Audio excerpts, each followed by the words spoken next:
para mim é uma honra poder dividir a minha experiência, que em quase 12 anos de magistratura, trabalhando em vara única, com competência plena, e acho que uma missão espiritual, né, que é quase um karma, porque desastres ambientais, grandes demandas acabam acontecendo onde eu estou trabalhando.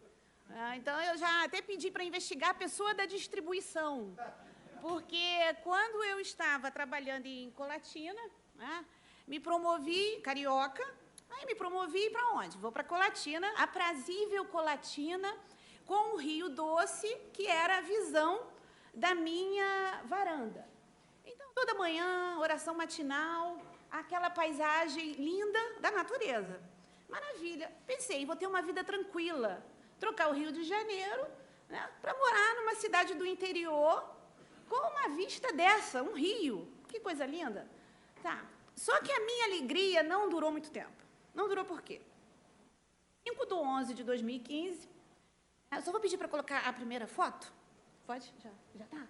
Essa era a visão da minha varanda. Né? Esse é o Rio Doce, ali é a ponte que divide a cidade de Colatina, né? E eu passava pela ponte todos os dias, até porque eu, quando morei em Colatina, eu tinha um filho de 5 anos, que hoje tem 8, e eu tinha acabado de ficar viúva, um marido que faleceu em virtude de câncer. Então, se tem alguém que é quase uma nutricionista, nutróloga ou hematologista, sou eu. Porque eu tinha e tenho até hoje muita preocupação com a alimentação, né? Até porque a gente sempre tem a desconfiança que essas doenças estão relacionadas, né, a metais pesados, agrotóxicos, etc. Então, imagina essa pessoa super preocupada, com alimentação, viúva, com um filhinho de 5 anos, morando nessa cidade. E, de repente, sou surpreendida com a notícia, né, até pelo membro do Ministério Público. Eu estava em Foz do Iguaçu num encontro de juízes federais, me dizendo, doutora Mônica, está sendo distribuída pela Força Tarefa, né, Ministério Público Federal, Estadual, Ministério Público do Trabalho, uma ação civil pública para, dentre vários pedidos, pedir a suspensão da captação da água do Rio Doce. E está sendo distribuída na vara de Colatina. Mas por que Colatina, gente? É karma da pessoa? Não, não é. É porque Colatina tem uma estação de tratamento de água e distribuição, tem uma autarquia que cuida do saneamento, né, e a distribuição de água, e Colatina tem uma jurisdição pequena, só 15 municípios, e uma população, na época, de 122 mil pessoas. Então, pensei, não, tudo bem, eu vou estudar. Afinal de contas, passei num concurso para quê? Para ter dificuldade, para pesquisar, para contribuir para um mundo melhor. Senão, ia fazer outra coisa. Tudo bem. Chegou a petição, né, para você fazer uma análise de uma tutela provisória. Quando eu fui analisar essa tutela provisória, eu tinha um processo com 2.250 e alguma coisa. Só para parar, para ler, para fazer uma decisão liminar. Nossa, tranquilo, né? Para que eu vim para o interior, para uma vara mista? Para trabalhar, vamos ler. Eu li 607 laudos, que era o que existia na época, né, a respeito do novo tratamento que foi feito na água do Rio Doce. Aí vocês vão me perguntar, novo tratamento por quê? Porque a pessoa não botou a segunda foto. Essa é a primeira foto antes de chegar o quê? A lama, que veio de onde? Da barragem do Fundão, do acontecimento, né, que acabou se repetindo em Brumadinho, né, que eu não vou chamar de acidente, porque isso, para mim, não é acidente. Isso é descaso com o meio ambiente, é descaso com a vida humana, é ganância, e etc., etc. E não me processem, por favor. Então, vamos ver a segunda foto. Essa é a foto depois que a lama chegou na cidade de Colatina. Dia 18/11/2015, essa lama chegou numa cidade que é mais perto de Minas do que Colatina, Baixo Guandu. Em Baixo Guandu, tem uma hidrelétrica, que é a hidrelétrica do Mascarenhas. Então, quando essa lama chegou perto da hidrelétrica, o que o município de Colatina e a empresa Sanear fizeram? eles suspenderam momentaneamente, do dia 18 até o dia 23, a captação e a distribuição da água, ou seja, aquele processo de pegar a água bruta e transformar em água potável. Gente, eu confesso a vocês que eu era totalmente ignorante a respeito da água que eu pego na minha torneira e da água que eu uso para tomar banho e preparar comida. Eu não tinha a mínima noção de nada sobre tratamento de água. Hoje em dia, eu estou quase fazendo faculdade de biologia, de tanto que eu tenho estudado e me esforçado para poder entender. Então, o que aconteceu? Fizeram essa suspensão para que essa água, na hora que a lama chegou com esses rejeitos de minério de ferro e silica, não fosse imediatamente tratada pelo método tradicional. Aí eu pergunto, descobri isso em 2015, qual é o método tradicional? Aí descobri, nessa legislação, que é o amaranhado, essa torre de Babel de resoluções e leis, que a gente se perde para poder entender coisas tão importantes como, assim, a potabilidade da água. É um assunto que eu acho que todo aluno na escola deveria aprender, e não um juiz na hora de decidir uma tutela provisória. Mas tudo bem, pelo menos eu aprendi. Aprendi o quê? Que o método tradicional é feito com coagulante totalmente inorgânico, que é o sulfato de alumínio. Só que o sulfato de alumínio, que logicamente é um processo de baixo custo, porque se fosse de alto custo, não seria usado no Brasil. Por que vamos usar uma coisa que não seja de baixo custo? Então, se usa o sulfato de alumínio. E aí, qual o problema do sulfato de alumínio? Aí a pessoa vai pesquisar sobre o assunto da água e, lendo literatura especializada, biólogos, químicos, enfim, eu descobri que o sulfato de alumínio, quando é utilizado, ele altera a alcalinidade da água, o pH da água. Então, você tem que usar corretores dessa alcalinidade para poder fazer com que a água fique mais ou menos agradável, ou seja, para que ela passe em parâmetros que são fixados pelo Ministério da Saúde.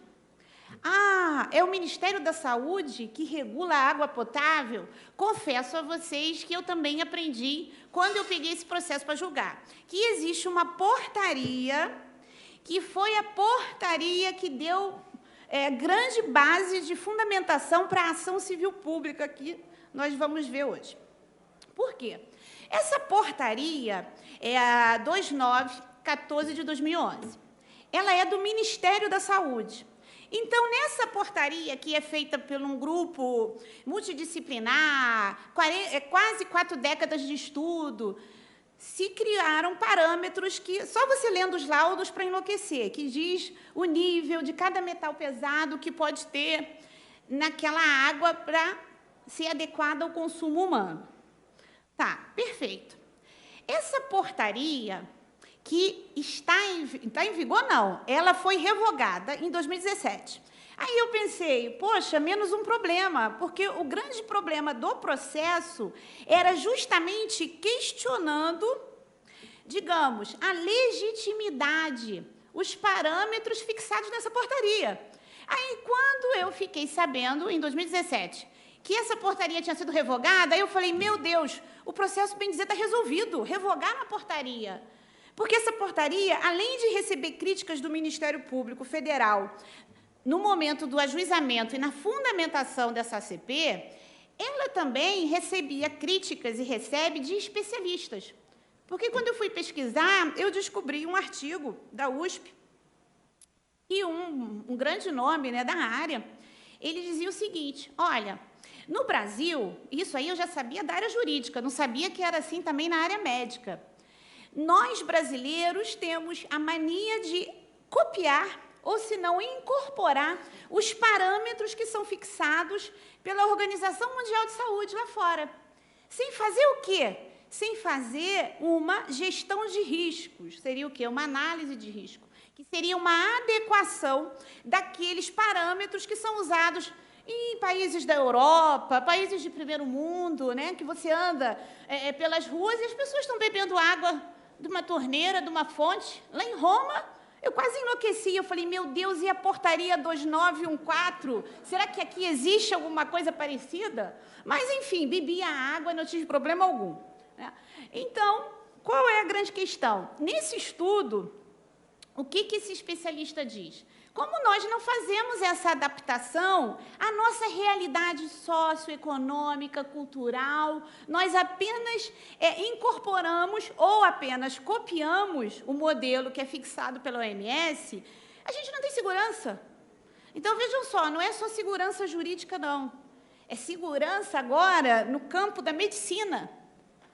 Aí, em 2017, uma portaria de número 5, que é chamada de Portaria de Consolidação, que eu já até passei para alguns amigos da área médica, porque eu descobri que tudo quanto é procedimento, coisas importantes, você acha lá, porque ela fez aquilo que a CLT fazia.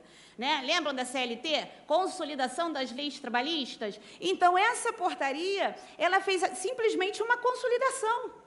Ela copiou os parâmetros da portaria 2914 de 2011 e incorporou dentro dessa outra portaria. Ou seja, não modificou nada, é simplesmente você saber que tudo que é portaria está dentro de uma única portaria. Diriam os portugueses, isso é coisa de brasiliano, né? É coisa de brasileiro, a gente não faz nada, muda o número e acha que tem uma coisa nova e ainda chama de revogação. Eu falei, gente, isso é muito esquisito. Então, assim, essa portaria recebe críticas, mas, infelizmente, é o que temos.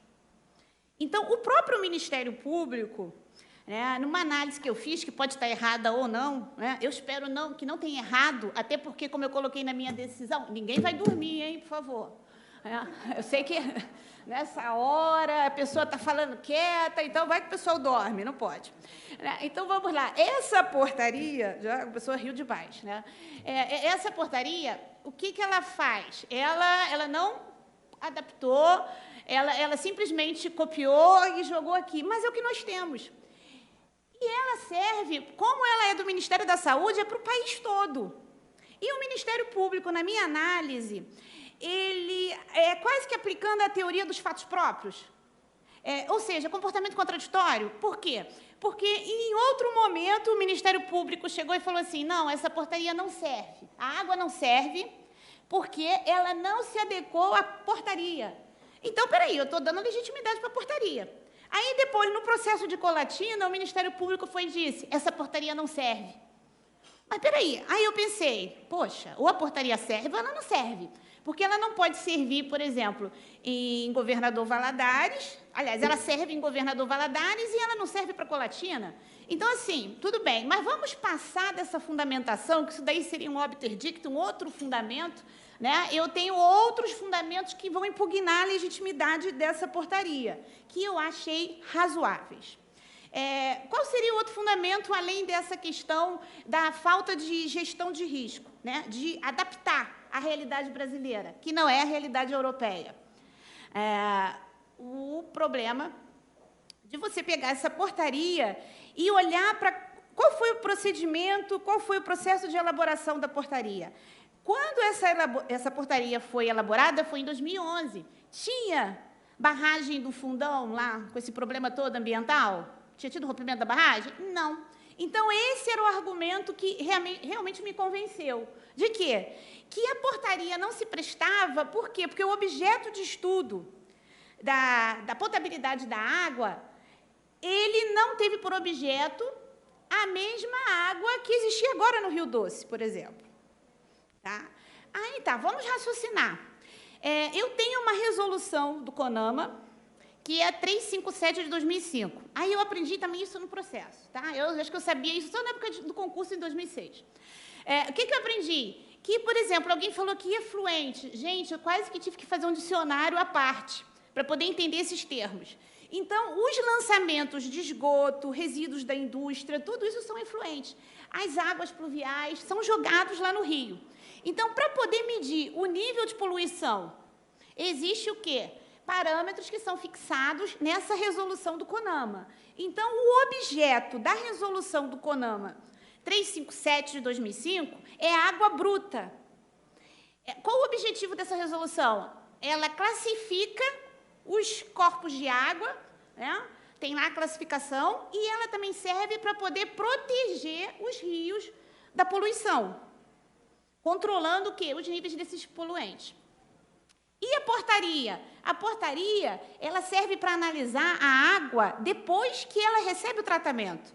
Então, assim, lógico que a água do Rio Doce, ninguém duvida, né, olhando para essa imagem, que ali violou totalmente a resolução 357, porque os peixes morreram, enfim, a turbidez, né, que é o espalhamento da luz, é esse nome mesmo, tá? Espalhamento da luz, da água, né? Da luz na água. Então, assim, você via que realmente a água estava diferente, com esse tom avermelhado. Então, a grande questão, o que fizeram? Substituíram aquela metodologia tradicional, que é usada no nosso país, que é o sulfato de alumínio, por uma outra tecnologia. Qual? Um coagulante orgânico. Aí eu fui entender o que é coagulante, gente. Que o coagulante, aí eles chamam também de... Peraí, tem outro... polímero. Aí eu falei, gente, eu já ouvi isso em aula de química. Alguma vez, o que é um polímero? Aí lá vou eu ler um artigo científico para conseguir, numa linha, entender que um polímero é uma macromolécula. Então, eles usaram, nesse período que a água ficou lá sendo estudada, do dia 18 até o dia 23, um novo processo para poder transformar essa água horrorosa em uma água, né, que você pudesse tomar banho, porque, afinal de contas, como eu disse para vocês, essa era a visão da minha varanda. Eu não usava água mineral para lavar meus cabelos, né? Eu usava a água que saía da torneira, do chuveiro, enfim, água filtrada. E então, assim, a maior vítima da minha escolha seria meu filho. Então, seria meu maior sofrimento. Então, eu nunca proferi uma decisão com mais cautela na minha vida do que essa decisão da Samarco. Por quê? Porque eu só tenho meu filho, não tenho outro. E eu usava a água para preparar a alimentação, tomar banho, meu filho também, ou seja, a minha família. Então, com essa troca de ai, meu Deus, coagulante, né?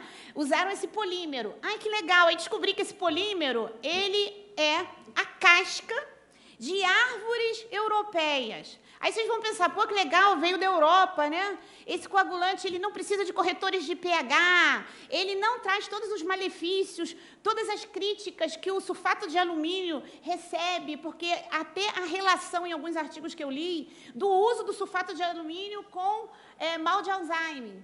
Então, veja lá, a gente já fica preocupado com essa água que nós usamos aí com sulfato de alumínio. Mas nem por isso eu vou deixar de beber água filtrada. Mas tudo bem. Aí usaram esse coagulante e descobriram, através desses 607 laudos, que com esse coagulante a água atingia os parâmetros dessa portaria. Mas eu também acho que o Ministério Público tem razão. Por quê? Porque essa portaria, ao meu sentir, ela não é tão confiável. Então, quem me garante, né, se hoje em dia você encontra estudos que colocam em dúvida os critérios dessa portaria, você imagina com uma água que recebeu esses rejeitos de minério. Então, vamos só passar a fotinha? Tem mais foto? Essa foto ali é do dia 19 desse mês. Tá? Então, graças a Deus, a natureza, né, poderosa. Vocês perceberam que a água do rio, ela voltou praticamente à tonalidade que ela tinha antes desse mar de lama percorrer 826 quilômetros até chegar em Colatina. Né? Então, hoje, o Rio Doce está assim. Tá, vamos passar. Já vou ter 10 minutos. Não acredito. Então, vamos rapidinho. Passa rapidinho. Então, agora sou eu que passo? Ou é você? Ah, tá. Gente, aquilo ali é outro ponto ruim. Qual foi o ponto ruim? Lembra que eu falei para vocês, não quero ser processada? Tá, por quê? Porque um dos réus, né, da ação era a Samarco. E a Samarco ficou encarregada de fazer a distribuição da água. E eu também tenho várias críticas, mas isso ficaria para uma outra palestra do processo coletivo, que eu conversei até de manhã no café, né? A pessoa quer tomar café do lado de juiz, coitado, já vai falar, vai criticar alguma coisa. E eu criticando lá para o doutor Prudente, justamente o quê? Essa falta de noção que nós temos. Eu fiz mestrado em processo civil, mas eu dou antecipação de tutela de ofício no juizado. Eu acho que a tutela coletiva, ela tem que ter fungibilidade total. Que princípio da distrição e congruência, coisa nenhuma. Eu estou passando na rua, eu fazia inspeção judicial, era diária. Por quê? Porque eu saía para caminhar e passava em frente à fila da água.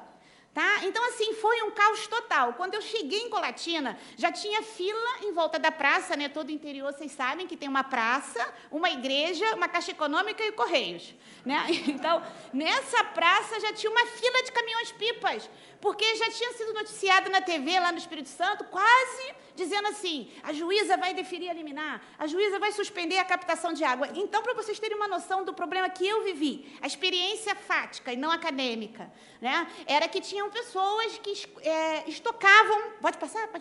Estocavam a água para vender em Aracruz, para vender em Guarapari. Tinha gente que pegava a água que a Samarco dava de graça e vendia no barzinho. Gente que estocava no quartinho do fundinho de casa. A minha manicure me contou. Né? Então, assim, o bom de você morar na cidade é que você tem sempre um servidor que te conta tudo, a manicure, a cabeleireira. Então, gente, é verdade. Eu tive um servidor muito solidário. Isso aí é briga. Teve esfaqueamento, briga, tiro, porrada e confusão. Né? Matéria de RJTV, né? Mas era ESPTV, né? Espírito Santo. Então, assim, teve gente esfaqueada, teve briga, tinha gente que parava com Hilux, enchia a caminhonete de água, mas, veja, quase o princípio da capacidade contributiva sendo violado. Né? O pobrezinho lá do seu Zé, que não pode comprar água mineral, vai chegar lá, não vai ter água mineral, porque o cara da Hilux que mora no meu prédio, isso eu soube porque a empregada me contou. Né? Aí eu falei, quando eu voltava do Paraná do encontro, ela estava, eu falei, cadê você, tia? Minha tia, né, na verdade, era minha assessora. O que você está fazendo? Eu estou na fila da água. Eu falei, sai daí que eu te mato. Sai da fila da água. Ela estava na fila da água, porque todo mundo no prédio foi para a fila da água. Então, gente, nós brasileiros temos que fazer uma autocrítica também. Porque temos que aprender, por exemplo, com os japoneses. O japonês é solidário, né? Os americanos, todo filme aparece lá a bandeira dos Estados Unidos. Já repararam que todo filme tem a bandeira? Então, é isso, falta patriotismo, falta empatia, falta solidariedade, mas isso aí fica para outra palestra. Vamos pular? Essas são as imagens da fila da água, né? Agora, peraí. Mas vamos achar lá o slide, rapidinho. Então, assim, só para concluir, o que eu aprendi nisso tudo? Sobre a água. Acabei estudando um pouquinho. Pode pular, aí eu que pulo. Eu estou acostumada com sala de aula. Eu já contei a dinâmica, a escassez da água doce. Gente, se eu descobri que o nosso país, né, ele é a maior reserva hidrológica do planeta. O Brasil tem 12% da água doce do mundo. A África tem 10%. A Europa tem 7%. E Minas Gerais, Guimarães Rosa já falava, é o quê? Alguém sabe? Vai cair na prova, pessoal. O pessoal lá de trás. Né? Guimarães Rosa falava que aqui é o quê, gente? A caixa d'água do Brasil. Então, parafraseando Guimarães, se Minas é a caixa d'água do Brasil, porque nós temos 8,3% dos rios brasileiros, nós temos 10 mil cursos de água, isso foi minha pesquisa, tá? Não estou inventando, não. E se vocês quiserem, depois, meu e-mail está ali, eu tenho todas as respostas, porque eu já comecei com um artigo de 3 laudas que viraram 10, que já viraram 30 e vão virar 100, né? Porque a gente gosta de pesquisar. Então, o que eu descobri? O Brasil, então, é a caixa d'água do mundo. Porque, veja só, se o nosso planeta, ele tem... ela está mostrando que eu tenho 5 minutos. 71% de água... Né? 71% de água, aí você fala, pô, tem água pra caramba, vamos fazer igual Israel. Eu estive em Israel. Lá eles fazem dessalinização. Eles exportam água para a Jordânia, eles não desperdiçam água. Tudo bem, gente, mas água dessalinizada, não é a mesma coisa não, tá? Então, assim, temos 71% de água? Temos. Mas vocês sabiam que 97% da água do mundo está no oceano? Então, sobra 3%. 3% dessa água é água doce. Tá? 1%, aliás, desses 3%, 90% estão nas geleiras. E o Brasil, por que ele tem 12% da água doce do mundo? Nós temos, né, eu descobri agora na minha última pesquisa, os 2 maiores aquíferos do mundo. Tá? O sistema Guarani e o sistema do Grande Amazônia. Então, veja só, até 2025, 1,8 bilhões de pessoas vão sofrer, de alguma forma, estresse por falta de água. Tá? E em 2050, esse número sobe para 4,8 bilhões de pessoas. 2/3 da população do planeta, em algum momento na vida, vai sentir a falta d'água que eu senti, né, quando eu teve lá a interrupção em Colatina, de não ter água na torneira. Deixa eu pular. Ah, cuidamos bem da nossa água? Não, gente, não cuidamos. Sabe por quê? No Brasil, nós desperdiçamos 37% da água tratada. Então, tá esquisito isso, né? Ainda tem alguém que lava a calçada. Aí eu gritava para a criatura lá da janela, para de lavar a calçada com a água da torneira, porque a água do mundo está acabando. Né? Então, vamos lá. Eu falei para vocês já desses institutos, existe dúvida, né? Já respondi para vocês também qual é o critério para avaliar a potabilidade. E, assim, o que eu consegui fazer de concreto? Em médio, em virtus. No meio termo reside a virtude. Então, o processo ele não pode ser rápido demais, Schumacher, né? Ou Djokovic lá no tênis, mas o processo também não pode ser lento. Eu, na medida do possível, eu fui rápida, mas eu fui segura.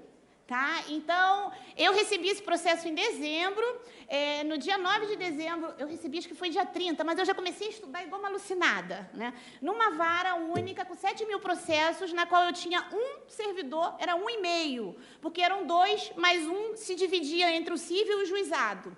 Né? Então, o juiz do interior, ele sofre muito, gente. Eu sofri. Eu queria muito, na época, que o meu tribunal, que é o TRF2, tivesse falado assim, doutora Mônica, você quer uma força-tarefa de um servidor para lhe ajudar?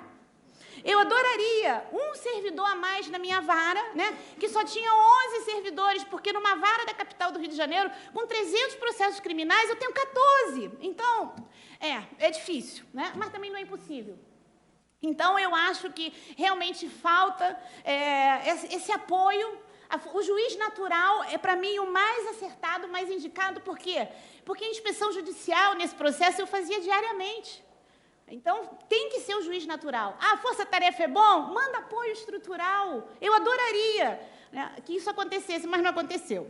Então, o que eu tinha para falar... Eu acho que eu corri um pouquinho aqui para tentar acabar. Não sei se eu falei nada, falei da escassez, falei para vocês também, né, desse polímero, que é o Tanflor, e eu descobri que existe um outro estudo de um cacto mandacaru. Olha que legal. A gente não precisa pegar a cássia negra lá da Europa para fazer o coagulante, esse polímero. Né? Tem estudos aqui no Brasil, na Universidade Federal do Paraná, que é o cacto do mandacaru. Pô, pelo amor de Deus, gente, por que a gente não investe nisso? Né? E para fechar, a portaria serve ou não serve? Graças a Deus, a minha missão pelo grande arquiteto do universo, ela foi cumprida com louvor. Por quê? Porque em novembro de 2000, essa confusão foi em dezembro, 9 de dezembro eu dei a minha decisão. Quando foi no mês 11 de 2016, né? Ou seja, não tinha nem um ano, eu tinha proferido a decisão saneadora no processo. Só para vocês terem uma ideia, a minha decisão da tutela provisória tem 49 laudas. Quem quiser, depois eu disponibilizo. Já era um estudo bem profundo sobre a água.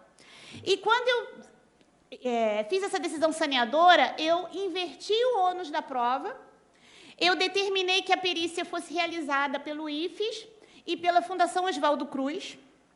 Aí eu pensei, bom, agora se eu for removida, pelo menos o bebê de Rosemary, né, está aqui finalizado, nenhum juiz vai me xingar, o processo está instruído para a sentença. O que aconteceu? Eu procurei saber agora, e aí, cadê a sentença do processo? Aí vão culpar quem? Ah, é o judiciário, é o juiz que não trabalha. Como assim a juíza não trabalha? A juíza trabalhou igual uma alucinada. Isso é errado. O que aconteceu? Só para terminar, o processo hoje está em fase de realização da perícia. A perícia é essa que eu determinei em novembro de 2016, está sendo feita agora. Aí eu pensei, por que será, meu Deus? A perícia vai ser concluída agora em abril. O processo simplesmente teve 6 agravos, com embargo de declaração, com RESP, agravo retido, agravo de instrumento e não sei mais o quê.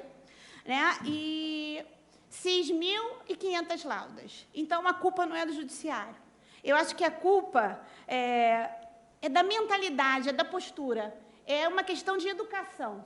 Só para terminar, para vocês, eu deixo uma frase, né? Se a educação sozinha não pode transformar a sociedade, tampouco sem ela a sociedade muda.